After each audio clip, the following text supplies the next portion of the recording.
अंत भला तो सब भला। रोली की शादी उसके माँ बाप एक आलसी लड़के से करा देते हैं। चलो, रोली की शादी हुई और हमने गंगा नहाई। और क्या, बेटियां तो होती ही हैं बोझ। हाँ, पर अब क्या चिंता, उतार तो दिया बोझ तुमने, अब वो लोग समझे। ससुराल में रोली का पति कहता है, देखो, मैं कोई काम नहीं करता, ये बात तुम्हारे मम्मी पापा को बता दी थी मैंने। अब जो किराया आता है दुकान का, उसी से घर का गुजारा करना है। कभी भूल से भी कोशिश ना करना किसी चीज की डिमांड की। क्या मम्मी पापा को पता था कि आप कोई काम नहीं करते?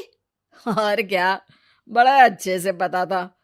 उन लोगों को तो तुम बोझ लगती थी, बोल रहे थे कि बस शादी कर लो और कोई मतलब नहीं है। रोली को यह सुनकर बहुत गुस्सा आता है, लेकिन करती भी तो क्या, क्योंकि वो जानती थी कि उसके माता पिता ऐसे ही हैं। जैसे तैसे रोली दिन काट रही थी। रोली को एक प्यारी सी बेटी होती है। धीरे धीरे वो बड़ी होती है और उसके साथ उसकी जरूरतें भी बढ़ती जाती हैं। सुनिए जी, अब तो सिमी बड़ी हो रही है, उसका स्कूल में दाखिला कराना है। मैंने अब तक तो जैसे तैसे समय काट लिया, लेकिन मैं बच्ची की परवरिश में कोई कमी नहीं रखूंगी। अरे क्या है यार, अब तो लगता है कोई ना कोई काम ढूंढना ही पड़ेगा। अब पति रोज काम की तलाश में जाता और बिना किसी काम के वापस आ जाता। रोली समझ जाती है कि पति के अंदर अब काम करने की क्षमता नहीं है। वो बेटी को उच्च शिक्षा देने के लिए कुछ करना चाहती थी, लेकिन करती तो क्या करती। एक दिन रोली की सहेली कहती है, रोली, मेरी कोई औलाद नहीं है। अगर तू मेरी औलाद को जन्म दे तो मैं तुझे तेरे मुंह मांगे पैसे दूंगी। अरे, तेरी औलाद को मैं कैसे जन्म दे सकती हूँ? सरोगेसी से। बच्चा मेरा और वैभव का ही होगा, लेकिन कोख तेरी होगी। ये संभव है रोली। रोली कुछ सोचकर कहती है, मुझे मंजूर है, लेकिन मैं इसका 2 लाख रुपया लूंगी। अरे कोई बात नहीं, मुझे मंजूर है। रोली खुश हो जाती है कि एक बच्चा पैदा करने का उसे 2 लाख रुपया मिलेगा। वो घर आकर पति को बताती है, वो भी खुश हो जाता है। अब क्या था, डॉक्टर के पास जाकर सहेली का बच्चा रोली की कोख में पलने लगता है। मुझे 20,000 चाहिए मेरे बेटी के एडमिशन के लिए। हाँ हाँ ठीक है, मैं उसके एडमिशन से लेकर सारे खर्चे उसके अकाउंट में डाल रही हूँ। रोली की बेटी का एडमिशन हो जाता है। रोली को लगता है कि वो अब सब कुछ ठीक कर देगी। दिन और महीने आगे बढ़ते हैं। अब एक दिन, एक बात कहूं जी, काश इस बच्चे को मैं रख पाती। मैं अब इससे काफी जुड़ गई हूँ। अरे यार, पता नहीं किसका बच्चा है, अपने पास है ना अपनी मुन्नी। हाँ, लेकिन अब मैं भी इस बच्चे से जुड़ाव फील करने लगी हूँ। लेकिन मैं ये जानती हूँ कि ये मेरा बच्चा नहीं है। दोनों की जिंदगी ठीक चल रही थी, लेकिन कहते ना कि सुख का पल ज्यादा लंबा नहीं होता। एक दिन रोली की सहेली का फोन आता है। रोली, मुझे अब ये बच्चा नहीं चाहिए, मैं अपने पति को छोड़ रही हूँ। अरे लेकिन मुझे पैसों की जरूरत है, बच्चा तुम्हारा है, मैं क्या करूंगी? सहेली बिना कुछ बोले फोन काट देती है, फोन स्विच ऑफ कर देती है। लेकिन रोली के जीवन का तूफान यहीं नहीं रुकता। रोली, मैं इतना भार नहीं उठा सकता।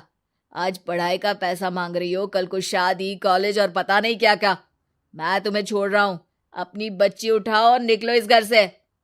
अरे पर मैं कर तो रही हूं ना बच्चे के लिए काम, आप आराम से रहिए ना। क्या काम कर रही हो, देख रहा हूं मैं। ये छोटा शहर है, यहाँ लोगों को बात बनाते वक्त नहीं लगता। तो मैं क्या करूं? ज्यादा पढ़ी लिखी नहीं हूं, कैसे घर के खर्चे चलाऊं? और आप तो काम करना ही नहीं चाहते। हाँ, ना चाहता हूं और ना ही करूंगा। रोली को पति की बात पर काफी गुस्सा आ जाता है। ठीक है, अगर मेरे जीवन में संघर्ष ही लिखा है तो वही सही। इस वक्त पति होने के नाते आपको मेरा साथ देना चाहिए था, लेकिन नहीं, आपने तो इस हाल में मुझे घर से बाहर निकालने की बात कह डाली। देखो, ये सारी फालतू की बातों के लिए वक्त नहीं है मेरे पास। रोली, जिसकी कोख में किसी और का बच्चा था और साथ छोटी सी बेटी, पति का घर छोड़कर रास्ते पर आ जाती है।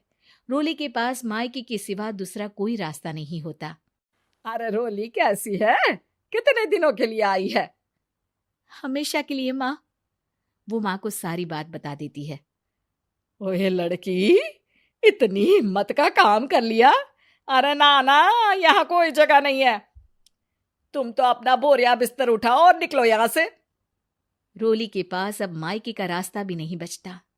वो चुपचाप बच्ची को लेकर जा रही थी कि उसे दर्द होता है और वो डॉक्टर के पास चली जाती है और फिर वहां वो एक प्यारे से बेटे को जन्म देती है। कितना प्यारा है, कितने अभागे हैं इसके माँ बाप जो इसके पैदा होने पर भी नहीं है। तभी वहां डॉक्टर आ जाती है। रोली, बच्चे के पिता तुमसे मिलना चाहते हैं। आपका बहुत बहुत शुक्रिया। मैं इस बच्चे को पालूंगा, भले ही इसकी माँ ने इसे छोड़ दिया हो, पर मैं अपनी जिम्मेदारी निभाऊंगा। तो क्या आप मुझे इसके पैदा करने के लिए जिन पैसों की बात हुई थी वो भी देंगे? हाँ, और साथ ही आप चाहें तो मेरे घर में रहकर मेरे बच्चे की देखभाल भी कर सकती हैं। मैं उसके लिए आपको सैलरी दे दिया करूंगा। रोली को लगता है कि जैसे भगवान ने उसके लिए सुकून का रास्ता खोल दिया। वो अब मुकेश के साथ उसके घर चली जाती है, जहां रहकर वो उस बच्चे की देखरेख करती है। अब मुकेश के घर को रोली अच्छे से संभाल लेती है। उसके लिए खाना बनाने से लेकर बच्चों की देखभाल और घर की देखरेख। धीरे धीरे मुकेश को रोली से प्यार हो जाता है। रोली, तुम्हारी बेटी और मेरा बेटा बिल्कुल भाई बहन की तरह साथ रहते हैं। हाँ, आखिर है तो एक ही कोख के बच्चे, अटैचमेंट तो होगा ही ना। रोली, तुमने घर और मुझे दोनों को संभाल लिया। ये तो मेरा काम है। आपने भी तो मुझे छत दी जिससे मैं अपनी बेटी की पढ़ाई और भविष्य के लिए पैसे जोड़ सकूं। अब रोली, क्या तुम मुझसे शादी करोगी? अब मैं जानता हूं तुम्हारी भी शादी कुछ खास अच्छी नहीं रही। रोली को मुकेश की बात ठीक लगती है। वो उसे हाँ बोलने की सोच ही रही होती है कि उसके पहले पति का फोन आ जाता है। रोली, मैं बहुत परेशान हूँ। मेरा एक्सीडेंट हो गया है। मैं चाहता हूँ तुम वापस आ जाओ।